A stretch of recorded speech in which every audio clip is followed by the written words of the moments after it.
Hi, and welcome to the Fuel Point podcast. We are your hosts, Michelle Meltzer and Carolyn Pilcher. All right, so welcome to Fuel Point. This week, Michelle and I are both here, which is surprising. And we are sitting here with Angela Vecchione. And Angela, we actually met through Instagram, which is kind of cool. She approached us based on our Instagram page and was interested in what we had to say and what we were doing. And so we invited her to be a podcast guest because we thought that was super cool. She is a Joel Hall dancer in Chicago, and she is new to the city. How are you liking it so far? I absolutely love it. Chicago is a wonderful place. Yeah, and you came from North Carolina. Yes. So that's like totally different then. Totally different. Different weather for sure than the snow we've been getting recently.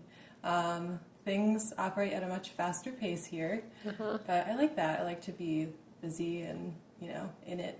Yeah. So how long have you been in the city then? Since August, so this is my 4th month. But that's so exciting. So what are you getting ready to perform next? Joel Hall has their holiday extravaganza called Nuts and Bolts on November 25th, which is kind of like a jazz reimagining of the classical Nutcracker. So there's Tchaikovsky and Duke Ellington and house music. I love and that. Sounds so candy fun. cane. It's a lot of fun, yeah. It's, obviously so different from any other Nutcracker I've been in or seen. So it's a special experience to have as this will be my second performance in Chicago, but it's a great way to kind of get to know Joel and Chicago's dance scene. Mm-hmm. Yeah, that's great. So fun. So tell us a little bit about how you got into dance in the first place. What brought you to it? Were you little when you started, or was it later? I danced when I was 3 and 4, and then I didn't want to dance. I didn't want anything to do with it because I wanted to be just like my older brother. So we all do. Yeah, as older brothers. I played a bunch of sports growing up. I played volleyball and rode horses and played tennis. And then my mom actually wanted me to take a dance class just to try something new, and I was kind of opposed to it. But then once I started, I really fell in love with it, and then I've stuck with it pretty much ever since. So I think I was about 14 once I started taking taking dance seriously. Mm-hmm. Yeah. So you mentioned when you first contacted us, you've been a lot more interested in nutrition lately. Tell us a little bit about that. Yeah. So I've just been interested in finding nutritional, educating myself to have a diet that supports dancing, and I have an irritable bowel disease, as well as some chronic continuous pain that's been going on for a while. So I've been doing a lot of research into anti-inflammatory diets.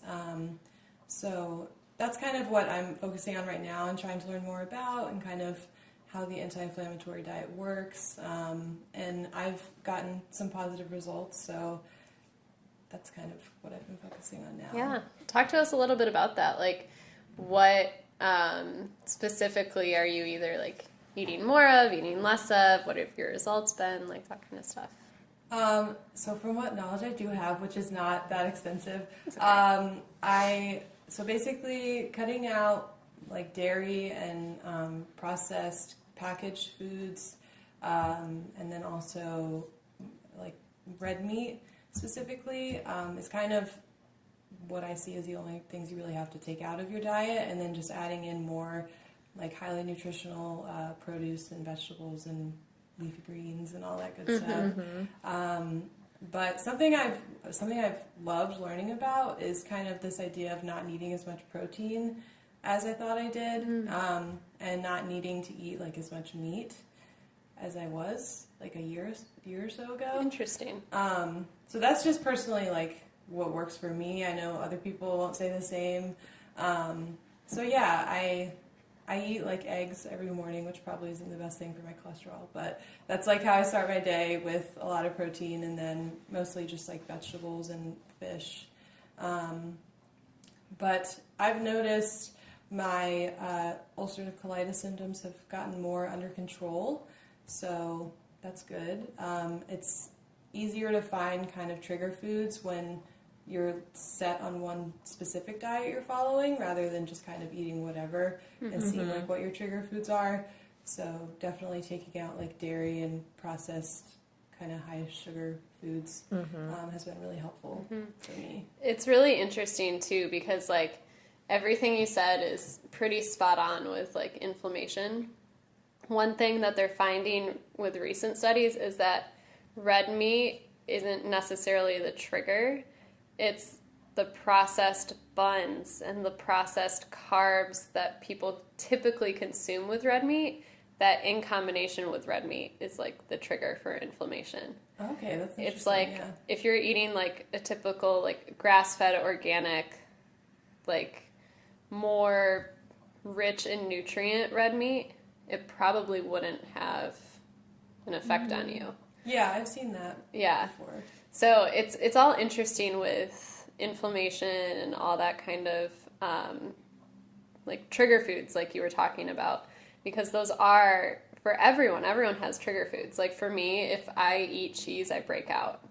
And if I, like my boyfriend, if he consumes high quantities of gluten, like his stomach isn't happy. So, and everyone has their different things, but you're totally right. Like sticking to the same thing, you're going to find that so much more often, you know, like, oh, well, that meal sucked. Don't want to do that again. Yeah. You know, but it's totally, that's literally what nutrition is. What works best for you. Trial and error, too. Trial and error.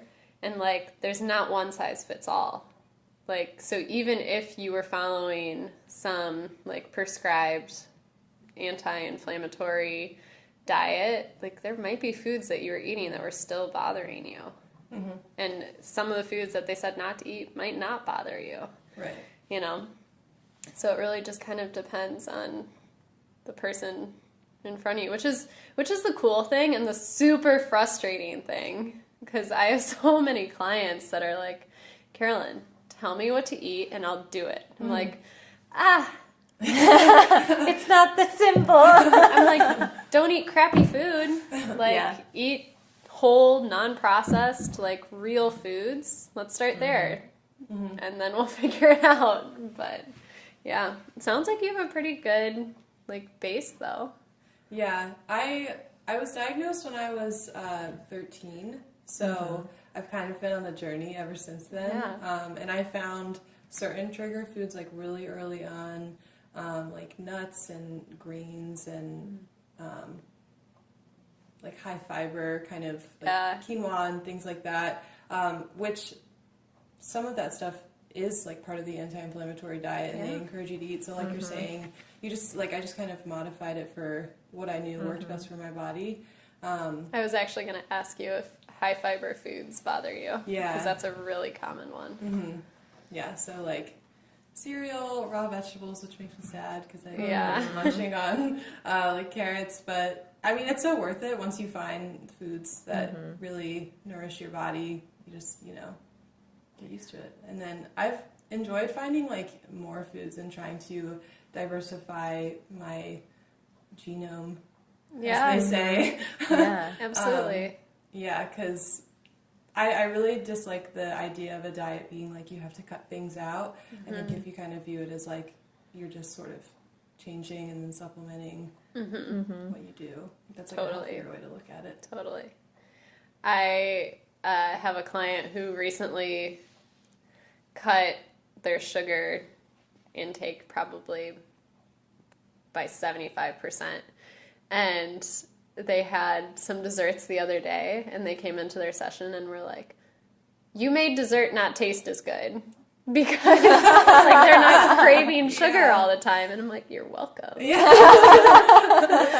But yeah, no, it's totally, you know, figuring out what works best for you. And I don't think that is what one of the main reasons we're doing this is to like show all of these different things that work for different people and show people that there isn't a one size fits all. But if you follow these general guidelines, eating non-processed foods, eating real food, eating meat from good quality sources, like all of those things will go a long way. It's just figuring out which balance works best for you. So for you, eating lower meat products and more like fish and like eggs works better for you. For me, I love red meat. Like I eat a lot of red meat and I'm totally fine. It's one of those things that everybody's body is different. Yeah, and totally. there is no best only diet for everyone. Wish. My job would be so much easier. That's true. Just be writing. Oh my god. Yeah, exactly. I would have one page printed out. Just here you go. Here you go. The magic method. I'll take $300 now. Like, oh god, I'd be so rich. It'd be great. Going back to eggs, not bad for your cholesterol. Okay. That's like an old, like very, very old research now that has since been disproven, where like everyone was saying that yolk is really, really bad for like increasing your dietary cholesterol, but they're or your blood serum cholesterol, sorry, not dietary. But they're finding that dietary cholesterol doesn't have an effect on serum cholesterol unless it's paired with a very processed, very refined carbohydrate. Okay. So if you're pairing your eggs with a piece of white bread, maybe not the best idea. But if you're pairing your eggs with some like sauteed spinach, and you're fine. Good to know. My boyfriend and I eat like 3 to 4 dozen eggs a week. Oh, Same, yes. actually. Yeah, we eat so many eggs, and we both have great blood work. So you're all good. Awesome. I definitely didn't know that, so that's a good fact. Yeah, it's definitely like a myth I probably bust on a monthly, bi-weekly, sometimes daily basis. Yeah. But it's good to know because they're great. Yeah, now I don't feel guilty like at all. Yeah. I think that's a really big issue with like dancers in general, is like the guilt factor of going out for pizza after a show and then being like, oh my god, I can't do that. Like, but you know what I mean? Like there's that huge guilt factor with a lot of different things, which is so powerful in the dance world. Well, it's hard to find, like, how was it just seeking out information when you were first diagnosed? I mean, you were young, so I'm sure your parents were creating a lot of the meals that you had at home. Is that true? Yeah. As far as cooking? How was finding information? Did you work with anyone, like a professional at the time, through where you were diagnosed that helped you, or... Yeah, I like that giggle. I wish. So specifically for ulcerative colitis and Crohn's, there's really like such conflicting research out there that I think when I was first diagnosed, my family just decided like we're not going to like go down that road of like trusting someone and it not working out. So like they encouraged me to kind of take it upon myself to like do my research, find my trigger foods. And a lot of it was finding like balance in my life too, because it's a stress-induced, like the flares are stress-induced. So I always flare like around a show, and or if I'm moving, or if there's like a big event in my life. So my family was really helpful in just kind of seeing what worked best for me. And yeah, my parents are both Italian, so they've always cooked like with real food, and you know, having like family dinner is really important, which is I'm really grateful for. That's that's really special. Yeah. So, and neither of them by any means have a lot of knowledge about like IBD or nutrition or anything like that, but they just kind of did the research with me and helped me figure out like what personally was the best approach. But at the same time, I do wish that maybe I had seen a registered dietitian or someone who could have gone through that process with me, because I think it could have happened a lot faster. I think I could have like accelerated and like expedited some of my findings. Yeah. If I had someone who had the information, or at least like the latest research at the time, like laid out in front of them. But yeah, there is so much research that's coming out like every single day. So I've always kind of I've always just kind of gone about it on my own. I haven't really consulted anyone else. But I've had like a ton of doctors, so that's been helpful too, just getting like little insights from each of them. Those different perspectives. Yeah. Yeah. It's really amazing that like you have been able to figure this out almost for yourself, especially from such a young age. Do you feel like you have things more under control now when you do have flare-ups? Are they as bad as they used to be now that your diet is a little more under control and you've nailed that down a little more? It's hard to say because like the disease is really unpredictable. So you could be doing everything right and then it could, bam, just come out of nowhere. So I would say no, unfortunately, but I was reading something about like pain, like chronic pain recently, and how seeing a psychotherapist with a specialization in pain doesn't make pain go away, but it just helps you kind of not let it ruin your life and not let it control your life. So that's kind of what I would like compare my experience to. The flares don't get any better, but at this point I'm like, okay, it's gonna be fine. Yeah, like I can handle this. Dealing with them is Yeah. not as crazy. Right. That's good. Yeah. That's really important. Yeah.